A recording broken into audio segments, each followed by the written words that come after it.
Hai, kembali lagi kita di Kabur Tulis. Spesial edisi kali ini karena kita masih berada dalam masa PPKM. Sehingga wawancara kita yang biasanya tatap muka akan kita lakukan secara virtual. Tapi kita pastikan bahwa acara ini akan bermanfaat dan yuk kita mulai Kabur Tulis.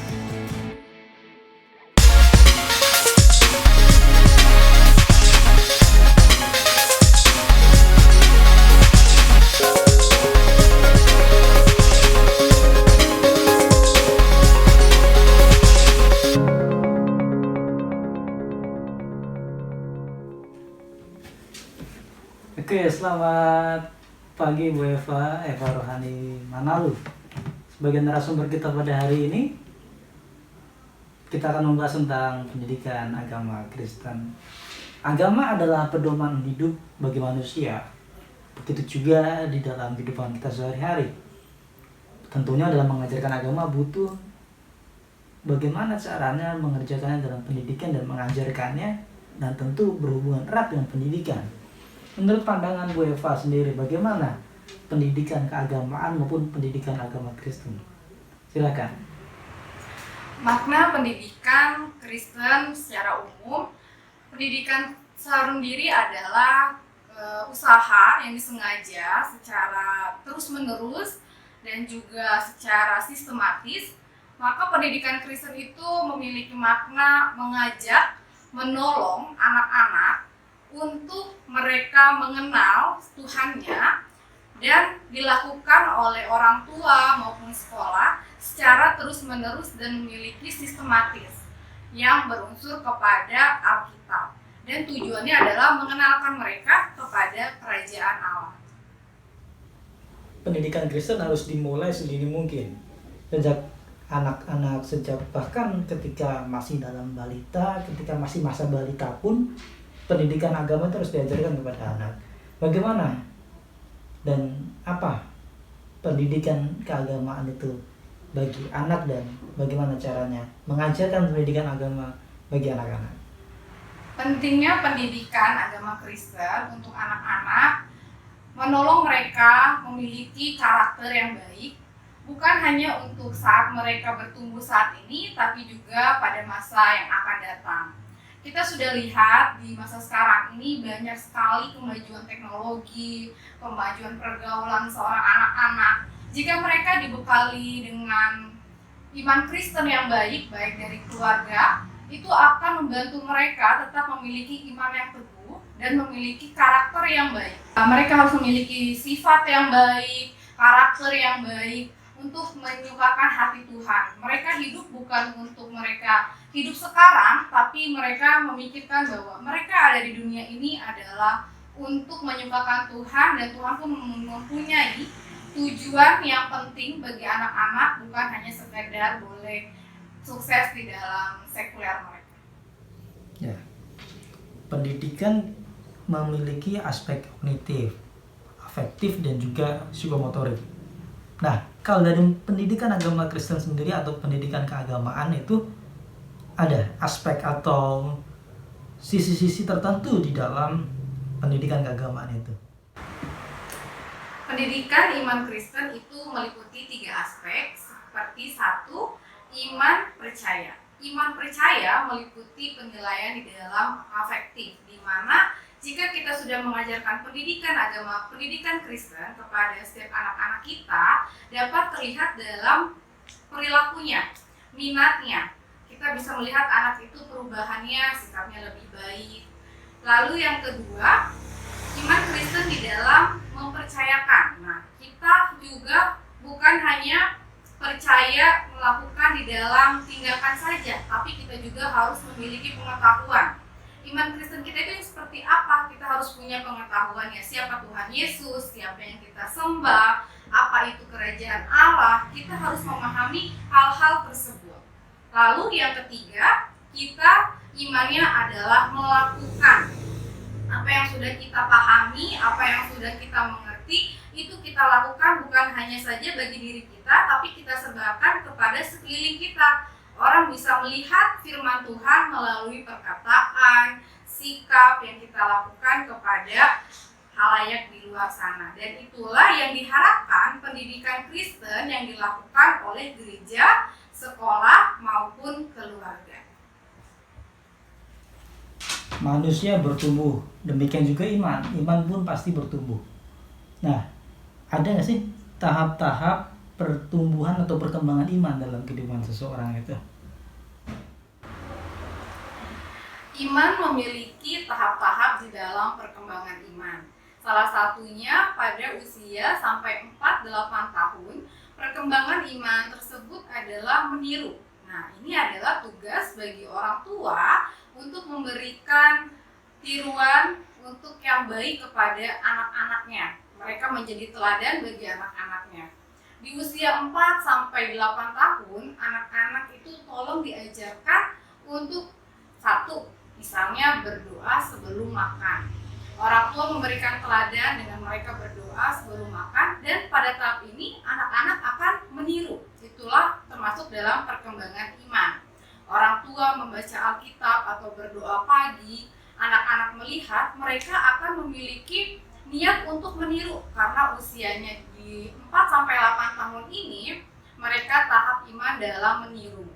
Lalu pada usia 9-12 tahun, mereka sudah memiliki kesadaran untuk datang kepada komunitas Kristen mereka. Karena usia mereka yang sudah lebih banyak, sudah memiliki pengalaman dan teman yang lebih banyak lagi, sudah punya teman di sekolah, di gereja, mereka memiliki kesadaran bahwa untuk datang ke komunitas mereka, misalnya mereka ingat untuk datang ke sekolah minggu, mereka sudah mulai ingat datang ke komunitas kaum remaja, itu sudah lagi tidak atas dorongan orang tua, mereka sudah memiliki kesadaran tersendiri. Itulah tahap fase kedua di dalam perkembangan iman. Ya, di fase yang pertama sadar mengerti bahwa tindakan yang dilakukan adalah contoh atau hasil dari imitasi terhadap orang tuanya atau lingkungan sekitarnya, dan sampai juga pada fase bagaimana anak membutuhkan bimbingan. Berarti di sini kita melihat bahwa pendidikan agama Kristen, pendidikan keagamaan adalah suatu role model, suatu model percontohan. Jadi apa yang kita terima hari ini akan kita contohkan kepada generasi-generasi kita, demikian juga selanjutnya. Selanjutnya, tahap apa lagi dari perkembangan iman itu sendiri? Pada tahap yang ketiga, perkembangan iman mereka mulai mengetahui pada tahap yang kedua, dan yang ketiga mereka mulai mempertahankan apa yang mereka tahu tentang imannya. Karena sudah banyak masukan-masukan baik dari lingkungan luarnya, teman-temannya, dia berusaha untuk mempertahankan apa yang dia tahu tentang imannya.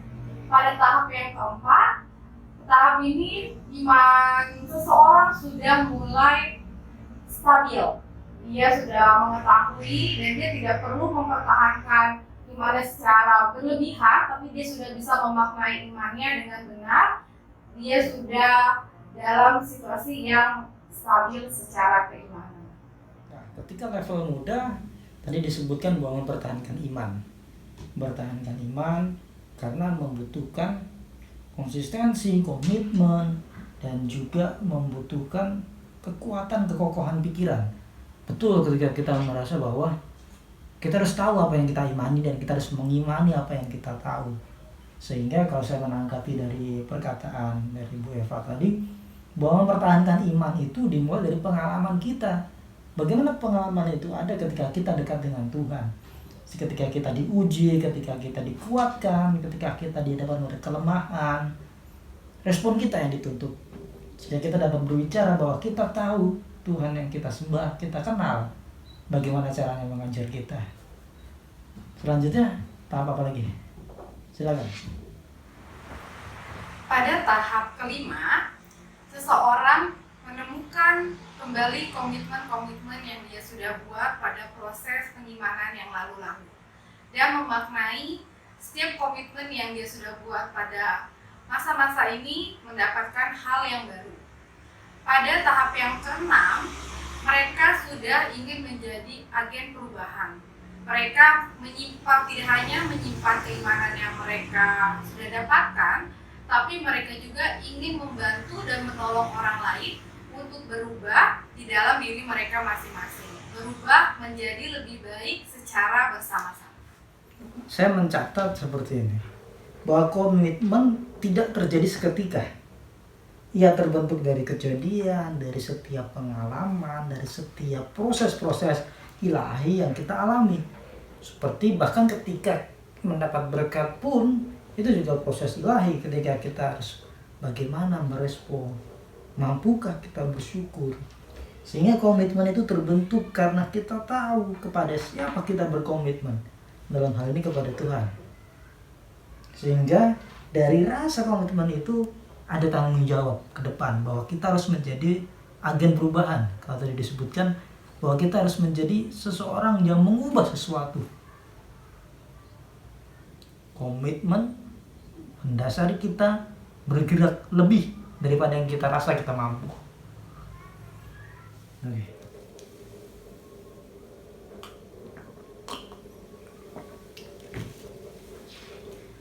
Ya, kita udah belajar tentang pengertian pendidikan agama, tahap perkembangannya, aspek, dan juga relevansinya bagi kita saat ini.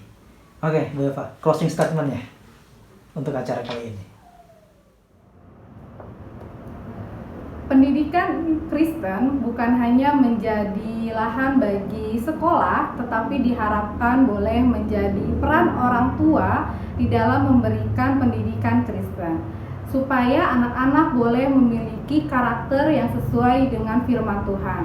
Mereka boleh menjadi anak-anak yang bertujuan untuk mencapai kerajaan Allah dan tidak hanya memikirkan secara sekuler, tapi boleh juga memaknai hidupnya sebagai karya Allah dan memiliki tujuan yang sudah Allah terapkan bagi mereka. Semoga dengan keluarga boleh ikut andil di dalam pendidikan Kristen, anak-anak kita boleh menjadi anak-anak yang memiliki karakter yang seperti Kristus. Terima kasih. Oke, terima kasih banyak Bu Eva untuk waktu dan sharing-sharingnya, berbagi pengalaman dan pengetahuannya untuk kita semua. Sampai ketemu lagi di lain kesempatan. Dan pemirsa, terima kasih banyak telah menyaksikan obrolan kami, tontonan kami. Pesan bahwa di dalam masa seperti ini kita harus saling jaga, saling doa, dan saling menguatkan. Berkaitan dengan tema yang kita bahas kali ini, yuk kita didik generasi selanjutnya, karena generasi selanjutnya itulah yang akan menjaga kita. Demikian juga mereka akan mengajarkan terus-menerus dari generasi ke generasi. Dan kita terpenting pada saat ini, jadilah kita generasi yang bermanfaat. Terima kasih, sampai ketemu lagi minggu depan. Tetap di Kapur Tulis tetap eksis.